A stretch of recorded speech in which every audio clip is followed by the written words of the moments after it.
আসসালামু আলাইকুম রহমতুল্লাহ।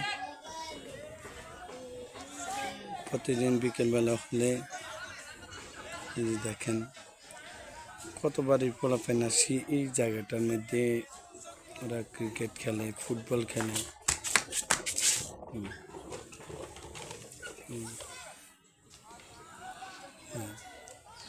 আমার প্রতিদিন আসা পড়ে না ছাদের উপরে। আসলে আমি আসি এখানে যে প্রায় মনে হয় 3-4 মাস পরে আজকে ছাদের উপরে উঠছি। তো উঠে দেখলাম আরও বিকেলবেলা। তো মূলত আজকেও আমার সময় হতো না। আজকে আমার সময় হয়েছে। তো আমার ওই খালতো ভাই খুব অসুস্থ, তার অ্যাপেন্ডিসাইটিস সমস্যা। তো তাকে নিয়ে আমি তখন নিয়ে হসপিটালে নিয়েছিলাম। নেওয়ার পরে যে আসছিলাম সম্ভবত 2:30টার দিকে আসছি।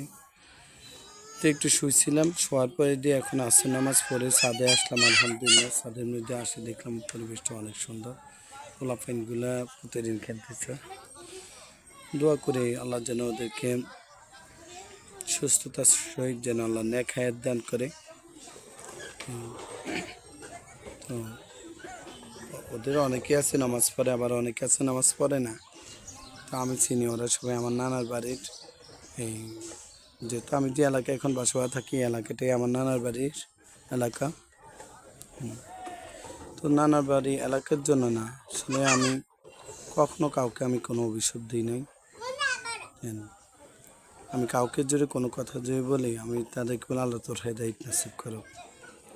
আমার মনে হয় আমি আমার কাছে উত্তম। আর মানে কাউকে যদি হেদায়েতের কথা করা হয়, তাহলে এটার মতো আমার মনে হয় কোনো হেদায়েতের বাণী আমার আর আসে না। তো সবাই দোয়া করবেন আল্লাহ যেন ওদেরকে সুস্থতার সহিত নেকাত বাড়ি দেয়। আল্লাহ সবাইকে যেন দিনদার ফরজগান মোত্তাকি হিসেবে কবুল করে। আমি যখন আগে এলাকায় ছিলাম, অনেক ছোট থাকতে, প্রায় মনে করেন 8-10 বছর থাকতে, তখন আমি তো এই এলাকায় ছিলাম। তো এলাকায় থাকা অবস্থায় ওরা তো তখন কেউ হয়েছে কেউ হয় নাই এই অবস্থা। তো আমি এদের সিনিয়র যারা, আমি ওদেরকে এই নামাজের জন্য নিয়ে যেতাম, ডাকি নিয়ে যেতাম ফজর নামাজের সময়। আসলে যত কথা আমার নানার বাড়ির প্রত্যেকের জন্য আমার অসংখ্য ভালোবাসা এবং দোয়া। ওদের উপরে আল্লাহ রহমত নাজিল করুক। এবং এখানে যত বাড়ির যত পোলাপাইন আছে, প্রত্যেকটা বাড়ির পোলাপাইনগুলোকে আল্লাহ কবুল করুক। মূলত আমি আমার এই যে ছাদের একটা পরিবেশটা দেখাই। তো সম্পূর্ণ বড়ই গাছ। ওটা আলহামদুলিল্লাহ পরিবেশটা তো অনেক সুন্দর লাগছে। তার চেয়ে বলে আমার কাছে এটাই বেশি ভালো লাগে। দেখুন এটা আমার যে আমার মেয়েরা আবার কিনতেছে, যে আমার ছোটো মেয়ে। দেখুন একটু ঝুম করে দিতেছি। এই দেখেন আমার স্টুডেন্ট।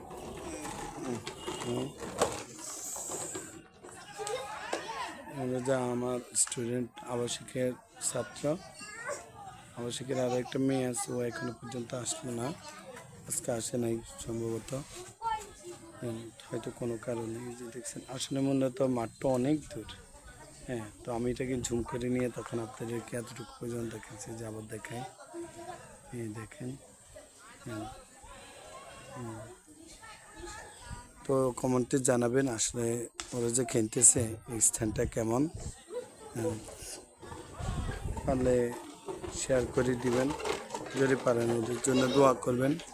পৃথিবীর কাউকে আসলে কোনো অভিশাপ দিবেন না, সে যদি হোক ইহুদি, নাসারা, কাফের, মুশরিক। শুধু কথা বলবেন যে আল্লাহ তাকে হেদায়েত নসিব করুক। হতে পারে আপনার এই হেদায়েতের কথা শুনে আল্লাহ পাক রব্বুল আলামিন ফেরেশতা এবং আপনার কথার সাথে মিলাই আল্লাহ যদি কবুল করে নেয়, বাস ওরা কামিয়াবি। তো এর জন্য এটা করবেন, দোয়া করবেন ওর জন্য। আচ্ছা, আজকের জন্য আমার ভিডিওটা আপনাদের জন্য এতটুকু। আসসালামু আলাইকুম রহমতুল্লাহ।